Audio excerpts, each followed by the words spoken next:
of these achievements with this vital new reserve. And now I would like to ask Ex-Im Chairman John Yovanovitch to say a few words, followed by our friends from business and Congress. We'll go over that. But we have some great business leaders, the best, here today. And John, if you would start it off, that'd be great. Thank you. Thank you, Mr. President. The President gave us a very clear directive. By clear directive, it was much more of an order for us to figure out how to, for the first time in American history, create a strategic critical minerals reserve in a way that would benefit the non-military manufacturing complex. And the challenge was enormous, not simply because it had never been done before, Mr. President, but we knew that you expected us to deliver in a big way, in a way that was scalable, in a way that was designed for long-term success, and in a way that would help revitalize our domestic mining industry. But most importantly, most crucially, that it not be subsidized by American taxpayers. And so that's exactly what we've done. Mr. President, what you've announced today is a truly uniquely American solution. It brings together our capital markets, which are the best and biggest in the world, with our manufacturers, our innovators, our miners, all pitching in to make this possible. Now, these things don't happen without the best and the brightest within industry being at the table. And Mr. President, everyone wants to engage with this administration, with your administration. The key ingredient here was your call to action. Your call to action allowed us to bring together the best players in the market, sometimes the fiercest competitors, getting them to work together to come up with a creative solution. Now, in addition to our great team at the Export-Import Bank, who worked around the clock, led by Brian Greeley, Jeff Wilson, Sarah Whitten, many others, we benefited from having the biggest manufacturing CEOs, the smartest market players at the table, all looking to solve this problem. So what we have with Project Vault is marrying the capital solution with what we need when we need it most. And the best part about it is that the American taxpayer will earn a return on financing the first ever strategic critical minerals reserve in history. And we thank you, Mr. President, for allowing this to happen. All of the people around us today help make it possible. Our cabinet secretaries, our top CEOs, their teams, top market players, whether it be GM, GE Vernova, Boeing, Clarios, Google, Mercuria, especially Brian Fallick, Hartree, Traxxas, our friend Robert Friedland. All of us work together, Mr. President, to deliver this for you, and for the American people, so that manufacturers and workers all across the country can rest assured they'll have what they need when they need it most. So, and you're covering everything with this. We're not just doing certain minerals and rare earths. We're doing everything. Everything on a critical What about list. magnets? We're focused on the critical raw materials, and we anticipate that led by our great manufacturers, will help breed even more solutions. Great job. Thank you very much. Secretary. Doug Burgum, please. Mr. President, again, I want to echo what John said, which is a great thank you to you. You've set the direction, and when you took office, you've done more in the last year for mining and minerals in our country, perhaps than any president in history. Just like drill, baby, drill, you said mine, baby, mine. And what's happened in our country is you've led us through deals with equity deals for the first time. The United States of America is driving equity deals to help sustain and balance this market. You unlocked Alaska with the Amber Road project. That opened up over 1,700 mining claims in Alaska. And of course, on beautiful clean coal, we've got critical minerals that are co-located with that coal, and we've unlocked that. The Biden administration did 0 coal leases during the last 4 years. You've done hundreds of millions of tons of coal leases. That's going to help drive electric prices down in America. Permitting, you mentioned this in your remarks. There were some permits that had lingered for 29 years. They got done in 4 months last year under your administration. And under your emergency authorities, some of these permits got done in as short as 12 days. You helped create a club of nations to help balance out the fact that we didn't have markets that were functioning around critical minerals. You led off with Australia, Japan, Korea, Saudi Arabia, and Thailand. This week we'll announce 11 more countries that are joining that club of nations as part of this global coalition. And behind that in the pipeline, there's 20 more nations that want to join under your leadership to allow for trade of critical minerals. And then here we stand today with the teamwork that was described. This would not have been possible without the incredible cabinet that you put together. Marco Rubio, Scott Bessent, Howard Lutnick, Chris Wright, and many others were involved in bringing this together through the vision. Standing with us today are some of our chairmen of our great congressional leadership who also have supported this and helped us find a way to do this without any appropriations. This is happening without tax dollars. And of course, our team on the ground here at the White House, including David Copley and everybody else at the NSC, David leading the global supply chain work, the folks working with the XM Bank team, working around the clock to make all this happen. So again, when you lead, when you put out a challenge, the teamwork happens. And then here we stand today. This is the largest XM Bank deal in the history of the XM Bank by more than double. And this is going to help drive national security. It's great for American manufacturers. It's great for American workers. Congratulations, President Trump. Thank you. You're doing a fantastic job, Doug. Thank you. Could I ask Mary Barra, the Chairman CEO of General Motors, which is setting records every single day, and she's doing a fantastic job, to say a few words and also discuss how good the car business is now in the U.S., please. Well, Mr. President, I want to thank you for your commitment to strengthening U.S. manufacturing and supporting the auto industry. Also want to thank your cabinet and members of Congress and the whole team here that made this possible today. Having a resilient supply chain is critical for our nation, and it's critical for all industry, especially the auto industry. We have been strengthened with many of the different policies that have been put in place over the last year. So I want to thank everybody for that. It not only supports U.S. manufacturing, it supports job creation. It also supports the consumer, so thank you. And business is held very strong. We still see a strong consumer, so I'm excited about 2026. I think it's going to be a record with all of your new plants opening up and everything else in our country. So, in our country. Robert? Please. Mr. President, thank you so much for what you've achieved. Everything we touch, we either grew it agriculturally and you've helped the farmers, or we mined it. All these cameras you see in front of you, they were mined. Every time you pick up a hand phone, it was mined. And so stimulating the ability for the miners in this country to help you industrialize the country, they're the salt of the earth, and we're super excited that America is doing something for not only our national security, but for the reindustrialization of the country, because you can't reindustrialize Detroit with a lot of metal. And I'm telling you on behalf of every miner I know, they're elated at the breakthroughs that have been achieved here. They'll make a lot more cameras in the future. And maybe you can help us teach everybody that everything you touch like that, somebody mined it. And we need your support, and we're really happy to get it. And congratulations, you're in the Hall of Fame. Is that the Rare Earth Hall of Fame or Minerals Hall of It's a Fame? bunch of pictures of dead guys that go back to Herbert Hoover, who was a miner. Mining's down to 1% of the S&P 500, but really everything you touch needs mining. And this is the first administration, with your support, where we've got hope. We can go out and really do it. So, I last met you in Saudi Arabia with Mohammed bin Salman. We're working in Chile. Right. We want to bring these metals back to the United States and refine them and use them right here. And the vision of this administration, Howard Lutnick's been helping a lot. A lot of people at Exim Bank have been helping a lot. I'm just telling you, the morale of the miners is sky high. Doing a great job. Thank you very much. Congratulations. That's a big deal. Thank you. Thank you. How about French Hill? Say a few words, please. Thank you, Mr. President. Well, on behalf of Congress, Chairman Westerman could talk about how he's helped unleash the ability to mine through permitting reform. And Senator Marino and I serve on the House Financial Services Committee and Senate Banking Committee. And we're best in this country when we take the private sector and we leverage it to unleash the directions that you're made. And so together with our reauthorization of the XM Bank, we leverage that resource with private sector dollars to make this a success, and it's going to be a huge strategic change in America's industrial capacity. Big difference, right? Big difference. There's never been really anything like what we're doing. Bernie, please. Not to be hyperbolic, but if you hadn't been elected, the auto industry in America would be over. The It would be country would be completely over. The country would be over. Well, but the auto industry would have been gone first. What the Democrats had done with electric vehicles, the mandates, what you were able to accomplish last year, Secretary Lutnick, what Secretary Bessent was able to do with your leadership has transformed the auto industry. And I tell you, it's never been better for people in the auto industry. I hear it from all my friends.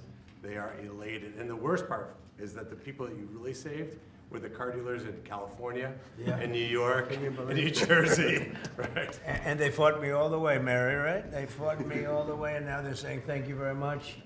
But you're doing a great job. Thank you, Bernie. Scott? Sir, as you always say, economic security is national security, and a country does not have sovereignty if we don't have control of our critical minerals, don't have control of our steel production and our industrial base. And thanks to the work of everyone here through your leadership, this was a public-private partnership that only you could have assembled, and we are taking back our sovereignty, and we are going to have this Vault project, a strategic mineral reserve.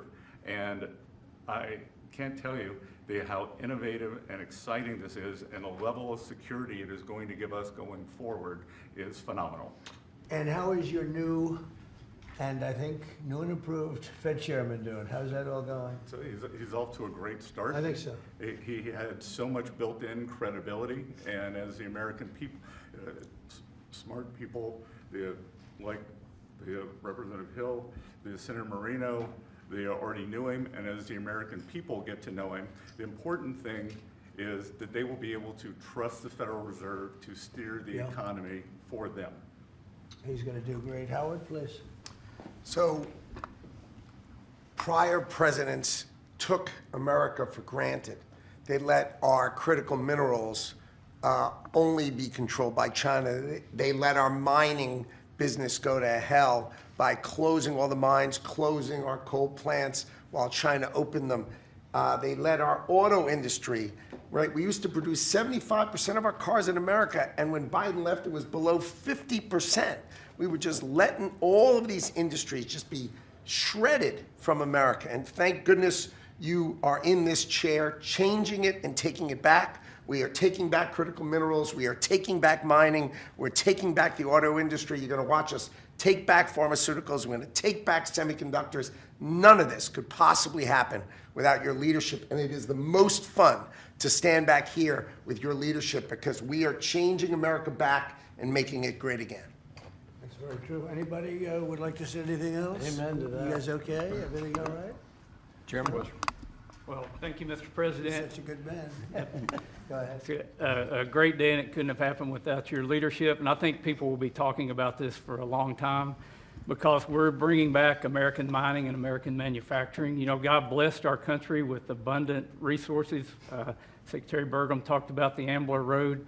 49 critical minerals that can be mined in sufficient quantities just in that one area, but from northern Minnesota, Arizona, my home state of Arkansas, we are blessed with all these minerals. They're just in the ground.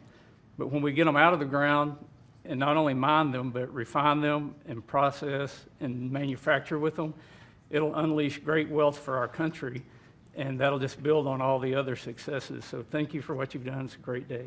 And how does it feel to be in the Oval Office? Is that crazy? Are we ever here? No, I've never been here, sir, but Most it's people have. fantastic. All the Mary's gold. been here a little bit. Yeah. Right? But it's a special place. Never been so beautiful either. Yeah, questions, please. Mr. President, speaking of the Fed, would you like to see Janine Pirro drop the investigation into Chairman Powell to help? Senator Tillis has basically said that he's not going to really be working with the He's not a administration senator to very help soon. bring war. So would you like to see the investigation? No, she's got to take it to the end and see. Like you're doing a small renovation, and they've spent almost $4 billion doing a small renovation. I'm doing buildings. I built a hotel, the Waldorf it's called, and I did it for around $200 million. It's a much bigger job. They're spending almost, it could be $4 billion. I'll tell you what, I don't even see an end in sight. I feel badly for the new Fed chairman because he may not have an office for 4 years. I don't know what these people are doing. So it's either gross incompetence or it's theft of some kind or kickbacks. I don't know what it is, but Janine Pirro is incredible and she'll figure it out. But no, you want to take it and just find out what happened because we can't go around doing a renovation of a small little complex, very small, couple of little buildings, and spend billions and billions of dollars on it. Something went wrong. We have to find out what it was. Yeah, please. Mr. President, thank you. Speaking of renovations, you announced you wanted to build a new and spectacular entertainment complex at the Kennedy Center. Right. Do you plan on tearing it down, and how much will all of the renovations cost? Probably around $200 million. And, you know, it's funny, in real estate and building, I've done so much of it, I've done so well with it. You want to sit with something for a little while before you decide on what you want to do. And, you know, we sat with it, we ran it. It's in very bad shape, it's run down, it's dilapidated, it's sort of dangerous. Things fall out of ceilings, you've seen it. And we had some big events there. We had a lot of great events there over the last year, but you can't do any work because people are coming in and out, and you have the workmen. We have a marble man over there the other day. He said, you know, every time I put down a piece of marble, people are stepping on the marble. They don't even have time to dry. And you can't do the same quality job if you close it, and, you know, we're fully financed. And so we're going to close it, and we're going to make it unbelievable, far better than it ever was, and we'll be able to do it properly. I was thinking maybe there's a way of doing it simultaneously, but there really isn't. And we're going to have something that when it opens, it's going to be brand new, beautiful. I'm not ripping it down. I'll be using the steel. So we're using the structure. We're using some of the marble, and some of the marble comes down. But when it's open, it'll be brand new and really beautiful. It'll be at the highest level. We can do a much better job, probably in a way a faster job in terms, you know, because when you do it piecemeal, for instance, they have a play tonight, and you can't do anything. You have to pull out everything, and you can't have stanchions all over the place, and people are walking in to see a play. So we'll be closing it sometime around July 4th. It's like we'll close it on July 4th in order to do something great for America, and then we're going to build it. We have great contractors. We're going to build it, and we'll do it right. We're using the highest grade marbles, the highest grade everything. It'll be brand new. Tremendous carriers putting in the air conditioning, or I guess they're a bidder, but they're probably going to get it. Carrier. We're going to have all brand new air conditioning, heating. The steel will all be checked out because it'll be fully exposed. You know, it's been up for a long time, but as anybody knows, it was in very bad shape. Wasn't kept well before I got there. So we're going to make it. I think there won't be anything like it in the country. Sir, Mr. President. Yeah, please. about your meeting with President Petro later this week, he's been quite critical of you since you spoke back in January after the Maduro raid. What would you like to hear from him tomorrow in terms of drug trafficking in Venezuela? What are your expectations? I mean, he's been very nice over the last month or two. He was certainly critical before that, but somehow after the Venezuelan raid, he became very nice. He changed his attitude very much. So, no, I look forward to seeing him. He's coming in. We're going to be talking about drugs because tremendous amounts of drugs come out of his country, and I look forward to see. We're going to have a good meeting. Yeah. Steve Witkoff is going to be the Iranian foreign minister on Friday. What are you hoping he'll get out of that meeting? Well, you're going to have a lot of things are happening. You have Iran, and you have Russia, Ukraine, and you have the Middle East. We have a lot of things going. A lot of problems were here for a long time before I got here. We settled 8 wars, and I think we're doing very well with Ukraine and Russia. For the first time, I'm saying that. You know, I think we're going to maybe have some good news. We're losing 25,000 people a month are being killed in that war, ridiculous war. 25,000. It was 31,000 last month. Think of it. Young, beautiful kids, you know, the kids of parents, their parents. It doesn't affect us in one way, but in another way, it's 25,000 souls that if I can solve it, you know, we're not spending money like Biden did. He gave $350 billion away. I make everyone pay. And the United Nations, you know, they're a little bit involved, but if you look, take a look at what's happening, the countries of Europe are paying us for the weapons. So we have NATO paying, we send missiles over there, they pay us in full. It doesn't cost us 10 cents. And we make money, I guess, but I don't even want to talk about that because what I really want to do is save those people from dying. They lose, Mary, can you imagine 25,000 to 30,000 people a month? That's like a stadium full of people every single month. And, you know, I mean, I was blessed with something where I can get these things done. Got 8 of them done. I thought all 8 were going to be more difficult than this one. I thought my relationship with President Putin would give us a, you know, much easier road. But there's tremendous hatred between Zelensky and Putin. Tremendous hatred. I mean, it's a shame, but it's taken longer than we thought. I did call up President Putin, and he's agreed. He's put it out to. They have the same cold wave that we do. Maybe different because it's pretty far away, but it's the equivalent. And Ukraine's a very cold country. It's much colder than us. It's colder than, they say, on average, it's Canada or colder. And on top of that, they have a tremendous cold wave. And I asked him if he wouldn't shoot for a period of 1 week, no missiles going into Kiev or any other towns, and he's agreed to do it. So it's something. What about Iran's nuclear program? Do you think Mr. Witkoff can get a deal on that? Well, we're talking about that. We have ships heading to Iran right now, big ones, biggest and the best. And we have talks going on with Iran. We'll see how it all works out. Mr. President, when did you speak with Mr. Putin? President, the Pentagon released National Defense Strategy last week, and it says Where that, are you from with that nice I'm accent? from Europe, Good. from Lithuania, Baltic states. Good. National Defense Strategy says that U.S. will provide critical but only limited support for European defense. What does that mean, limited support? Will the U.S. still provide? Well, we get along very well with Europe. I do, because, you know, don't forget, I got the GDP lifted from 2% to 5%. Nobody thought that could be possible. And they're giving us a lot of that money. We have the best military equipment. We're selling it to NATO. But I get along very well. But Europe has to be careful because, you know, there are those that say it's no longer recognizable between immigration and energy. You know, it's there's so much potential. In UK, you know, you have the North Sea oil, and they basically close it down. And then they buy energy from Norway, which is the North Sea oil. So you figure that when Norway's got trillions of dollars, they have to be careful. You need energy, and you can't do the windmills because the windmills, you're supposed to make money with energy, not lose money. So I'm very disappointed. I love Europe. I love the people of Europe. And they have to be very careful. They're at a tipping point. You have tremendous immigration problems, and you have tremendous energy problems. It's a bad combination. So. Mr. President, thank you, Mr. President. Kristi Noem just announced that you're deploying body cameras to Minneapolis. What's your thinking behind this decision, and do you want to see this? Well, it wasn't my decision. I would, you know, I leave it to her. They generally tend to be good for law enforcement because people can't lie about what's happening. So it's generally speaking, I think 80% good for law enforcement. But if she wants to do that, I'm okay with it. Remember one thing: we closed the border. I got elected on a disastrous border, and we have nobody coming in through our border anymore. We had 25 million people come in 4 years through our border. Many of them were murderers and drug dealers and mentally insane from mental institutions and insane asylums. And now we don't have anybody coming in. For 9 months now, I mean, they actually report zero. We have 0 people coming in, which I find hard to believe, but the Democrats do that report.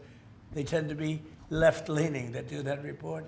So I assume it's true. And if it's not, it's a very tiny amount of people. But we basically have a tremendously perfect, strong border. And also, crime levels are at the lowest point they've been in 125 years. Since 1900, we have the best numbers. And that's despite the fact that we had a lot of criminals and murderers. 11,888 murderers came in. And we have the lowest numbers that we've had in 125 years. So, you know, we're doing a good job. If she wants to do the camera thing, that's okay with me. Mr. President, there was one comment by President D.C. during January. Do you think this is due to your efforts, and do you think blue states should see this as a sign that they should cooperate with you? Well, if there was one, I mean, we haven't had one in a long time. D.C. has become a very safe. There was an in-house homicide. It was in-house.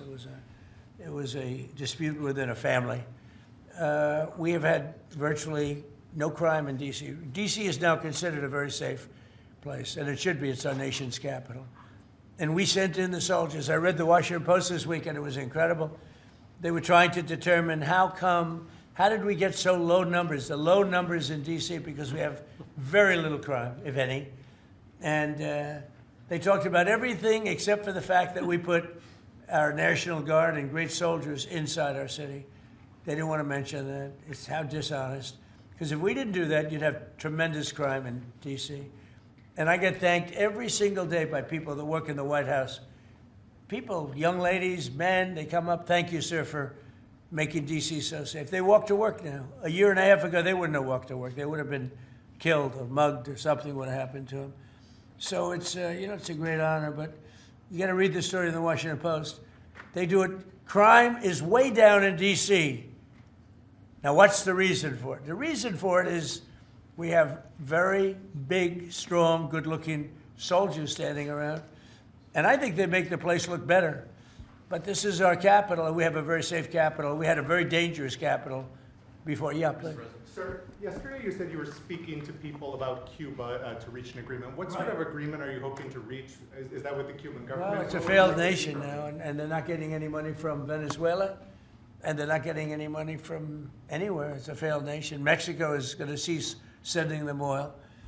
So I'd like to take care of the people that are here from Cuba. You know, we have many people that came from Cuba that were thrown out of Cuba or that fled Cuba. They came over on rafts. They went through shark-infested waters. I don't know how they did it. And that was many years ago. Many would like to go back. Many would like to at least visit their relatives. And I think we're at a pretty close point. We are dealing with the Cuban leaders right now. Mr. President, the Wall Street Journal reported that the royal family of Abu Dhabi invested hundreds of millions of dollars in your World Liberty Financial. Can you explain why you decided to take that investment? Was that a transaction? Well, I don't know about it. I know that crypto is a big thing, and they like it. A lot of people like it. The people behind me like it. My sons are handling that. My family is handling it. And I guess they get investments from different people, but I'm not. I have all I can handle right now with Iran and with Russia and Ukraine and with all the things we're doing. So I don't know exactly, other than, you know, I'm a big crypto person. I'm the one that probably helped crypto more than anybody because I believe in it. And the reason I believe in it is because if we don't do it, Scott, I think we can say then China's going to do it. Right? Yes, sir. If we don't do crypto, then China's going to do it. And it's just like AI. We're leading AI by a lot. And if we weren't leading, China would have led. You know, they're very capable. They're very good. What do you have to say about that? You've made America the digital asset capital of the world. We did the Genius Act for stable coins. Many of the people standing up here are working on the Clarity Bill to I hope that gets done. Market structure. Yeah. And we're bringing U.S. best practices to an exciting new industry, digital assets, innovation, and it spreads everywhere. So the U.S. And do you agree that if we didn't do it, China and others would, but China would? Oh, China would have had the lead, and then others around the world in terrible jurisdictions would have been doing it. And on Iran, sir, can you say what your threshold of military action is? Well, I can't tell you what I'm going to do because right now, you know, we have a tremendous force going there, just like we did in Venezuela, even bigger.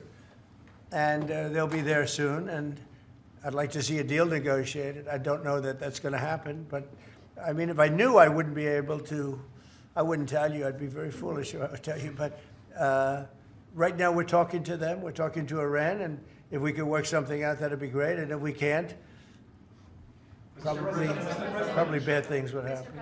Mr. President, there's two polls out today. Yeah, please. On the government shutdown, do you think there could be a resolution to this issue? And have you gotten I do. assurances from House Republicans? Well, I spoke with Speaker Johnson. I spoke with Leader Thune. And I think they're pretty close to a resolution. You know, we were at 5.6% GDP, and we lost 1.5 points because of the 42-day shutdown. Think of that. We would have been at 7. Nobody ever saw a number like 7.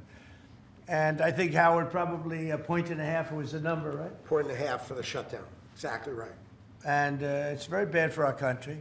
But despite that, we have the highest numbers we've ever had. You know, we're doing well. We're going right through it. But I will say that I spoke with Senator Schumer numerous times, and I don't think they want to see a shutdown either.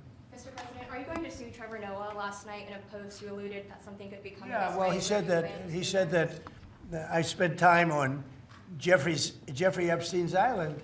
I didn't. I mean, he's a lightweight, this guy. He's a terrible, I think he's terrible. I thought he did a terrible job at the Grammys. I thought the whole Grammys was terrible. I watched part of it. It's not watchable. But he was a lousy host. I'd say not as bad as Jimmy Kimmel, but pretty close. And no, he made a statement about me and Jeffrey Epstein. I have nothing to do with that. I have nothing to do with Jeffrey Epstein. And in fact, if you look at the DOJ, they announced, they released 3 million pages. It's like this is all they're supposed to be doing. And frankly, the DOJ, I think, should just say, we have other things to do, because that whole thing has turned out, I mean, other than Bill Clinton and, Bill Gates and lots of people that there are a lot of questions about it, but nothing on me. But it was even sort of better than that, because they found that Jeffrey Epstein and this sleazebag writer named Michael Wolff were conspiring against Donald Trump to lose the election. So Epstein was conspiring with a writer for me to lose the election.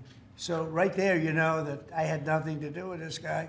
But yeah, it's a terrible thing. The amount of time that's being wasted. You know, when Epstein was alive, like 10 years ago, nobody cared about it. But they're only doing it. But now it's really hitting back on them because Bill Clinton is such a big part of it. The Democrats are pushing it. And the problem is that it's turning out to be the Democrats that were with and conspired with Epstein. So I think you're probably going to see a little pullback from them. But think of it. They were working together to try and help me lose the election. But this is the Oval Office, so I guess that didn't work out too well. Okay, one more question. Mr. President, do you have an update on U.S. troop level in Europe? Are you planning any force reductions? No, we have a great relationship with Europe. We have a great relationship with our troops.